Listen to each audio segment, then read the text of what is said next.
Welcome to The Worthy Woman, a podcast for the intuitive, ambitious woman who's ready to regulate her nervous system, reconnect with her body, and rise to the next level of success, health, and purpose.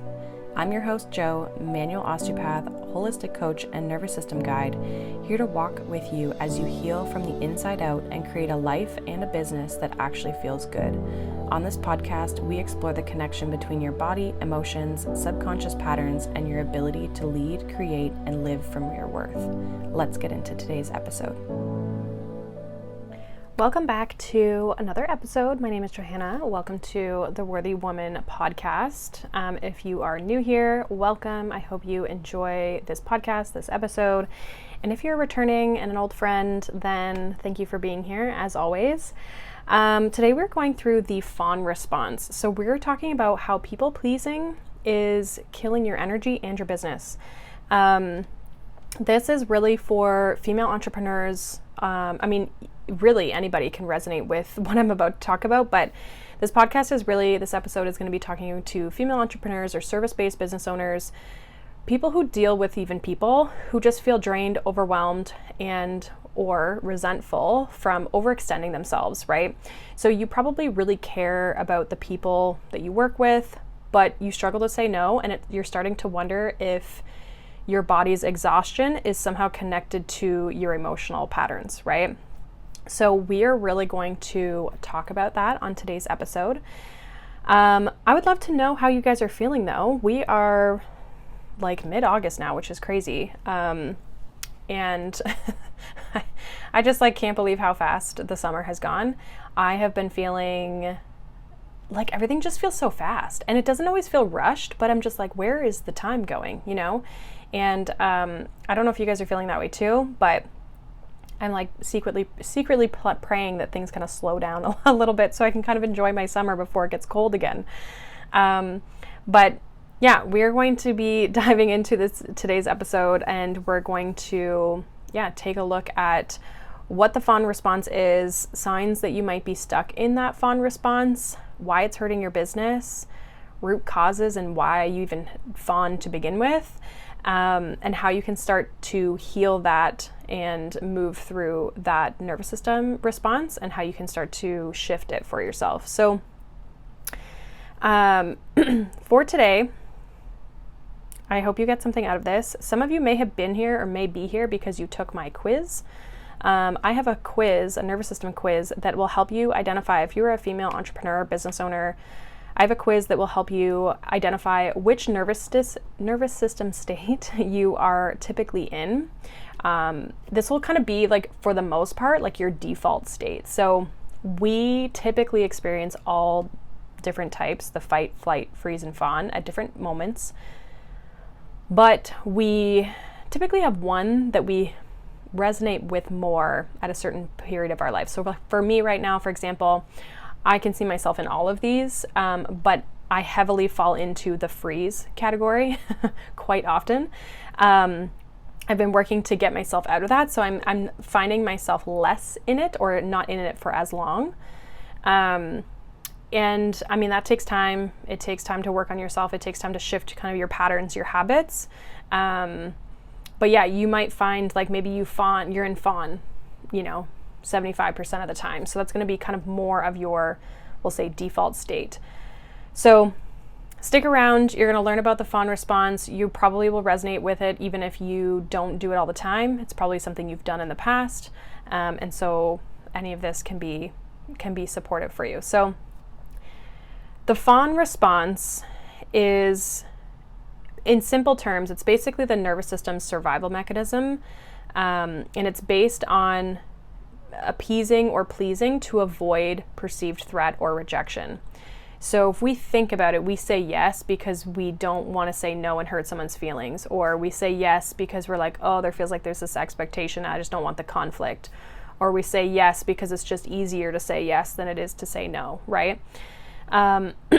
So we can basically, the fawn response is like the yes man. It's the people pleasing tendency. It's the I'll sacrifice myself to support you. And I really feel like this nervous system response comes from a place of survival and the fact that we want to be part of the group.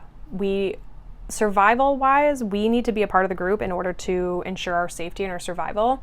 Typically, when you're alone out in the wilderness, your chances of meeting a threat, meeting a predator, potentially, we'll say, from a nervous system perspective, like dying, which is what all your nervous system is really worried about.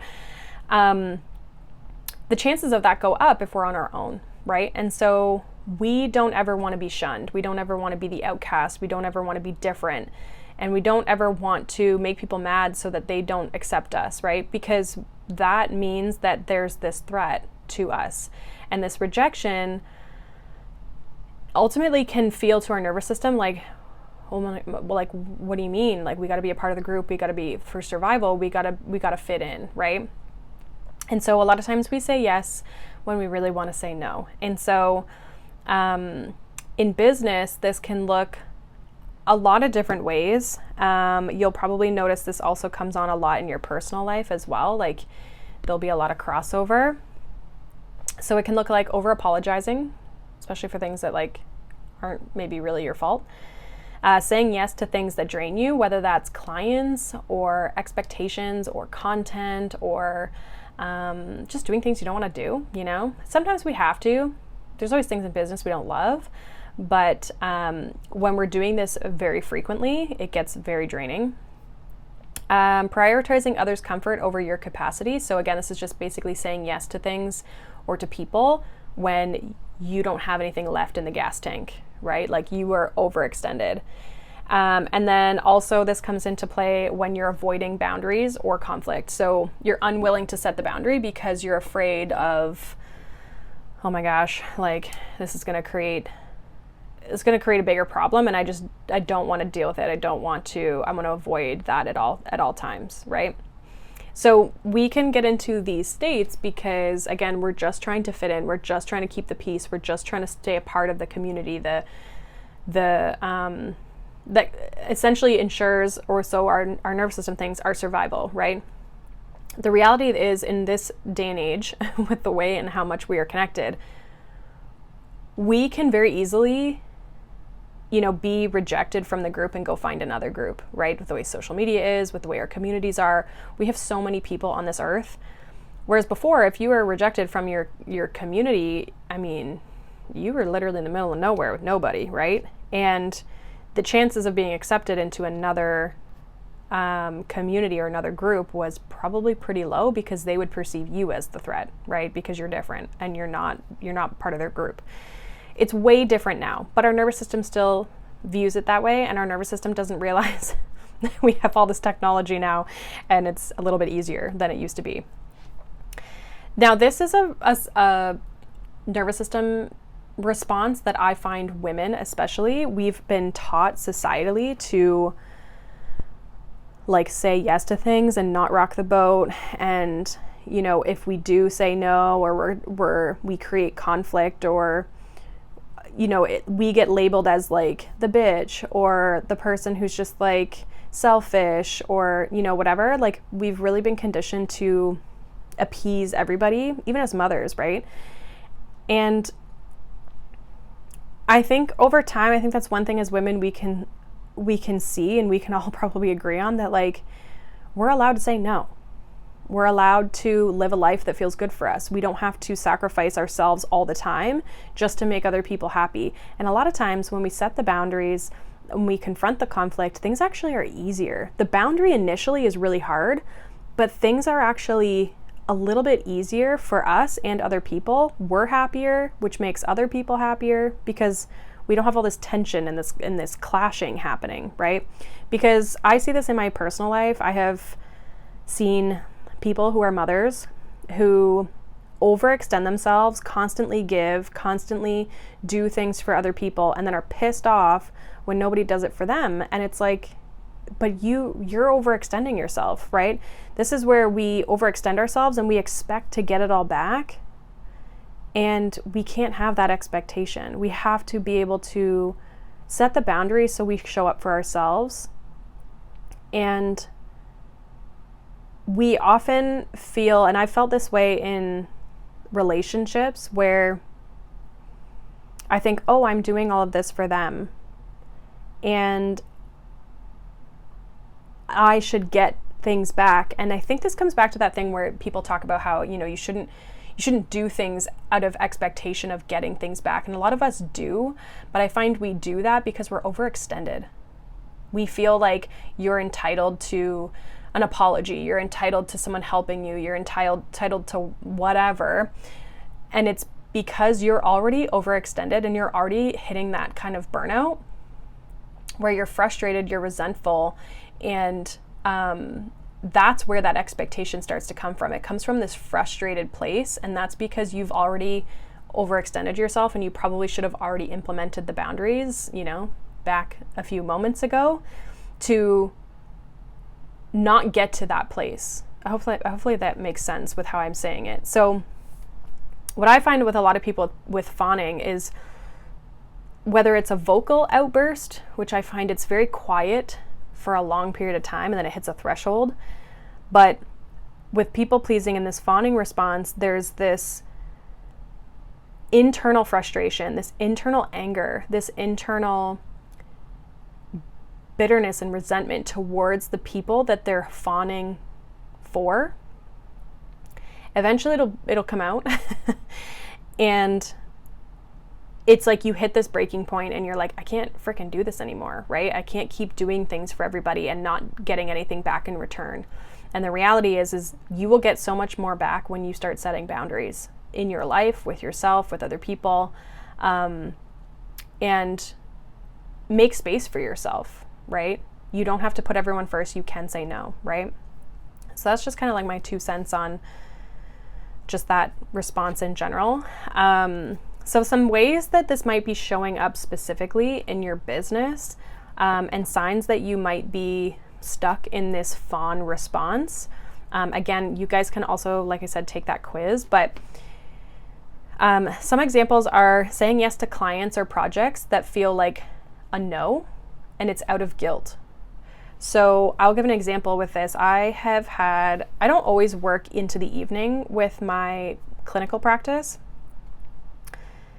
I don't like to. I go to bed I'm in bed by 9. So I'm like, I don't want to work till 7 because then I feel rushed getting home and I'm like, my nervous system, I'm all kind of fired up and I'm like, I got to go to bed or else I'm going to be exhausted for the next day. So it just makes my evening feel very rushed.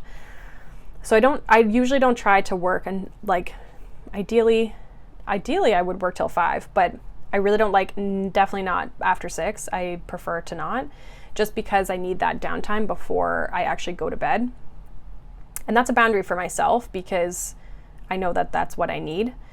But I have said yes to staying late for random people who have called in who need an appointment. And every single frickin' time, one, I'm bitter and resentful about it. I always have a gut feeling that I should not be saying yes to it. And I do, out of guilt, because nobody else is staying late. And I guess I can because I'm not really doing anything, right?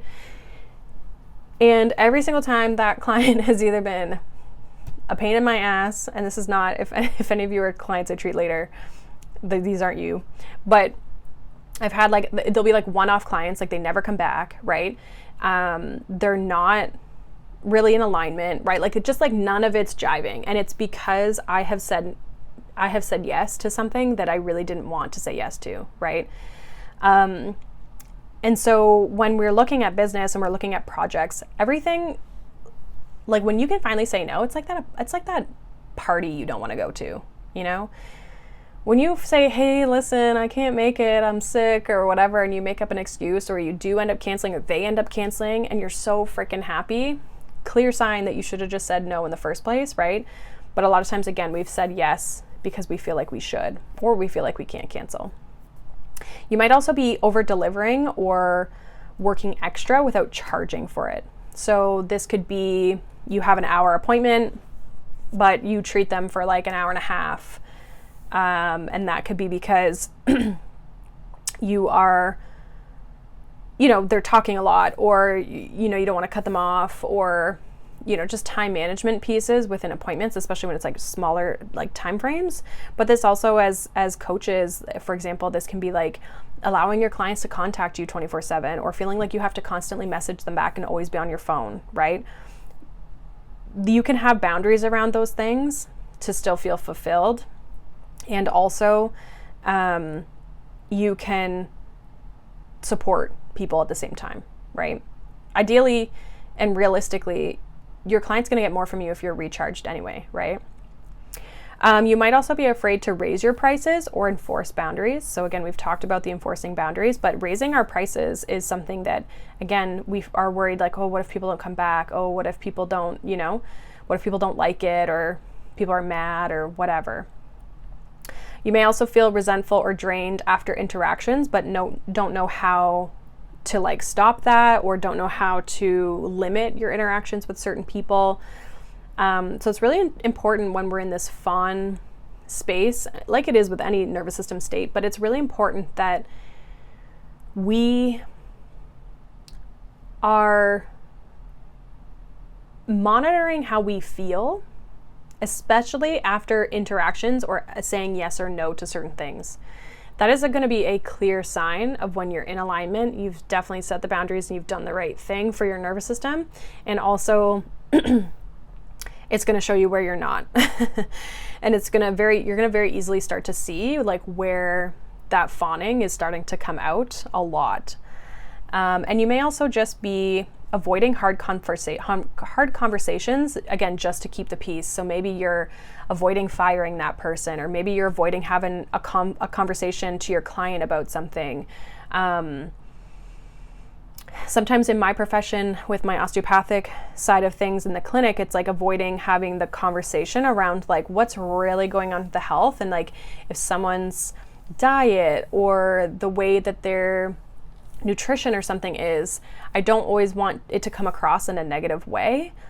So sometimes I can avoid saying it, but realistically, I know that that's what they need, right? It might not be what they want to hear, but to keep the peace, I can sometimes avoid it, or I have in the past.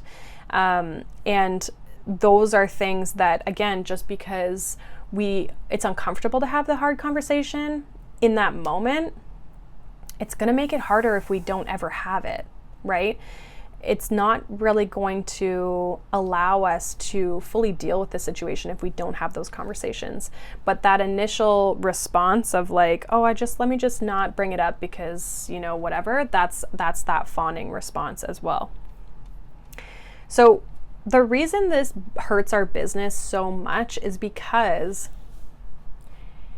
this burns us out and it makes us resentful to our clients, right? Like it makes us really irritated. It makes us take on way too much, which starts to affect us mentally, physically, emotionally, spiritually, energetically, right?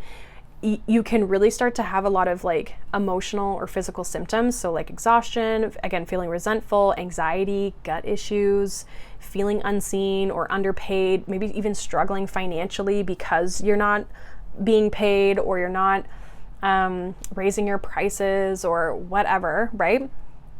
And then your business from this place starts to get out of alignment, right? You start attracting the wrong clients. Your capacity is totally maxed out. Like you're just like starting to get to like, again, that burnout space. You start to lose your creative spark. You don't have a passion for what you do anymore, right? Like, and I've felt this way. I love what I do. And there has been times where I'm like, maybe I just need to quit and get like an office job, not that that's going to solve any problems because it's going to come with its own issues. But I know when I feel that way, I am burnt out and I need to just take some time and take some space, right? So when we end up in this space and we're not aligned and we got these clients we don't maybe love, or our capacity is totally maxed out, we're tired, we're exhausted, we don't have any creativity, we don't know what to do next, we start to feel very confused and overwhelmed and blah, blah, blah. Like our business can really go down a very negative path quite quickly if we are people pleasing all the time. And it really starts to bottleneck our growth when it comes to our business and our finances and just our life and how our life feels and how good our life feels, right? So people pleasing is a huge piece that I see, and it's also a huge piece that holds you back, especially if you struggle with the boundary piece. And a lot of fawning is around boundaries. Now, we can have some deeper reasons as to why we fawn in the first place. One of this is like childhood conditioning. So being praised for being the good girl, not wanting to rock the boat. Maybe you had a parent who was kind of a bit explosive or could be, a little bit like raise their voice a lot or whatever. And you just like didn't want that to happen because as a child, you viewed that as like unsafe or scary. And so you might just do what, just keep the peace, keep things nice because it feels safer, right? It feels better. The other thing that we can have are like beliefs, like internal beliefs where we think like, oh, if I make others happy, I'm going to be safe and I'm going to be loved. So if I give them what they need and what they want, they're going to love me back. And truthfully, not that people necessarily mean this intentionally, but a lot of times when we overextend ourselves, we end up with people who take advantage of our love. They take advantage of our kindness. They take advantage because we just give it out, right? Whereas if you've got a little bit under like lock and key, your effort, your energy is deemed valuable. And it seems really weird and it seems really backwards, but we think, oh, if I just do the good thing, if I just do the nice thing for this person, if I just do what they want, they're going to love me. And in reality, they could just be walking all over you, right? And just only with you because they get what they want, right? And they can't do that with other people. Unfortunately, people are like this. And then again, I don't think necessarily the other side of that other person means that always in a negative way, but they just don't always realize it, that they're doing it and that they're taking a lot of your energy and your time and your money. But it's a reality. And a lot of times either you set that boundary and that person no longer is a client and you feel a lot better because you're not overextending, or that client goes, oh, okay, no problem, and switches up, right? And does respect you and your time and your energy. They just needed that boundary there so that they know, right? The other kind of root cause of fawning is like nervous system believing that like being assertive is dangerous. So I feel like it comes from this, again, this survival place of like, we don't want to challenge, who's the authority, who's the alpha, who's the whatever. And that can be dangerous, right? Because again, there can be, if we challenge things or if we're assertive, we can be rejected, we can be shunned, we can be, again, our survival is in some ways under a threat. And then we have a lack of emotional safety to really just say no, to set the boundary. We just don't feel safe in doing that, and that can feel very scary. What I encourage people to do if they're struggling with boundaries is like set small ones, like with yourself, right? Like, I don't know, it could be like saying no to the second coffee of the day or someone asks you if you want a piece of cake and you really don't, you just say, no, thank you. Like just like small stuff like that, like, no, I'm good or whatever. Like things that don't have to be big, massive decisions in your life. Start with those small little things and speaking up for yourself, right? Again, all of these things that we do are not our fault. The reason we are responding in these ways is because it's all our nervous system knows. And again, it's just trying to keep you alive, right? And so we have to be aware of this because it's our responsibility to heal these things, but we have to also not place the blame and the guilt on ourselves and not, force ourselves to feel like, oh, this is all my fault that this is this way. It's totally not. This is just, you're a human, essentially. So these things come up for our awareness, but it's not meant to shame us. It's not meant to hurt us, more, right? So there's a few things you can start to do to heal this fawn response, to start healing this.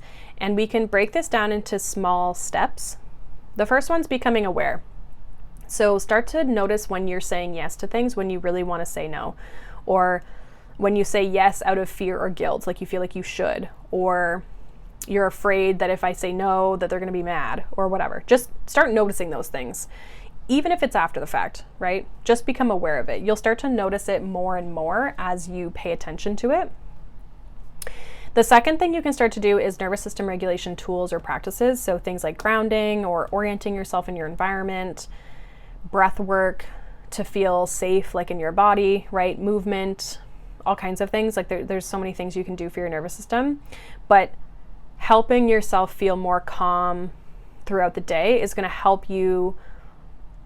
It's going to help you stand up for yourself, right? Especially in the smaller moments. There might be some specific moments like at work or with clients or with a person in your life that you might have a harder time with. It might take a little bit longer, but the more regulated and grounded we are, the easier we can stand up for ourselves and say no.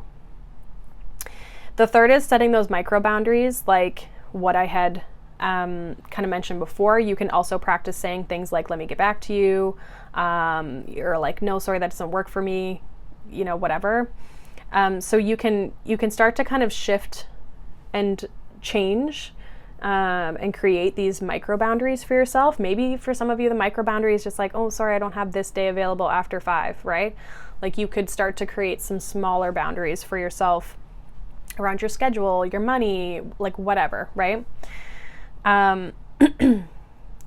Number 4 is reconnecting to really like what you really want to have. So reconnect with your desire. What do you really want to have in your life? Like, what do you want your day to look like? What do you want your day to feel like? How do you work with your clients? How do your clients pay you? How did the sessions go? Like, really get specific around what you want, and you're going to start to see where the disconnect is. And then again, that's going to also help you figure out these small shifts, these small little things that you can start to change to create more of that desire life, right?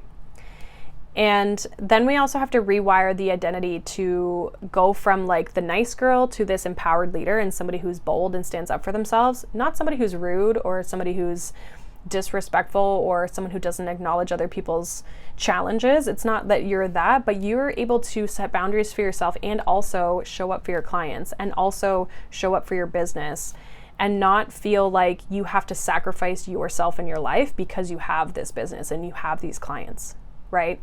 So rewiring that belief and that identity is going to be huge.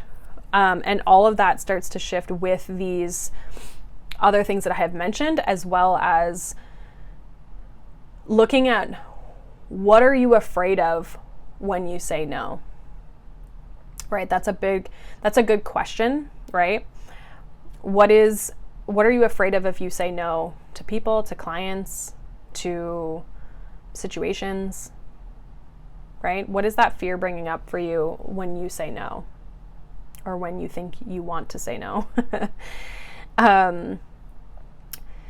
And you can also look at like, where are you saying yes to avoid discomfort? So you can kind of do the flip side of it as well. Like, where am I saying yes to avoid the discomfort instead of honoring what I want or what I need, right? So it's really about starting to put yourself first, really about starting to reflect on this. Where is this showing up in your business and your life? And start to make those small little shifts and become aware of it slowly over time. And it'll become easier over time, right? And there'll be new hurdles and all these other kinds of things, but slowly, once you become more aware of it, it won't be so like, I don't know why this is happening, right? Like, you'll have an idea of where it's coming from. So if you guys want more support on this, I do work on this with female entrepreneurs, service product providers, that sort of thing, in my Elevate Her coaching program, which is a 12-week program. It's group, but there's a lot of one-on-one touch points through that. So if you guys want to check that out, the description box has the link for that for you guys to read more about that. Feel free to share this episode with a fellow entrepreneur, somebody who you know maybe who is like struggling with this or who deals with this and who maybe might not realize it's like a nervous system response and that they can change it. So if they're stuck in this pattern, feel free to share that with them. Feel free to leave a review, tag me, whatever. If you're listening to the episode, feel free to kind of share it in any sort of way. But that is pretty much what I have for this episode. So I hope that you guys found this supportive. Feel free to check out the other nervous system responses, fight, flight, and freeze, which I have previously done the last 3 weeks before this. So feel free to check those out. You will learn more basically that those are the different types of responses, and that's how it can be showing up in your business. And you might find that you have kind of a little bit of each, and that's okay. But yeah, I hope you guys have a wonderful day. Thank you so much for being here, listening, supporting me. It's greatly appreciated. And we will see you next week in the next episode. Bye.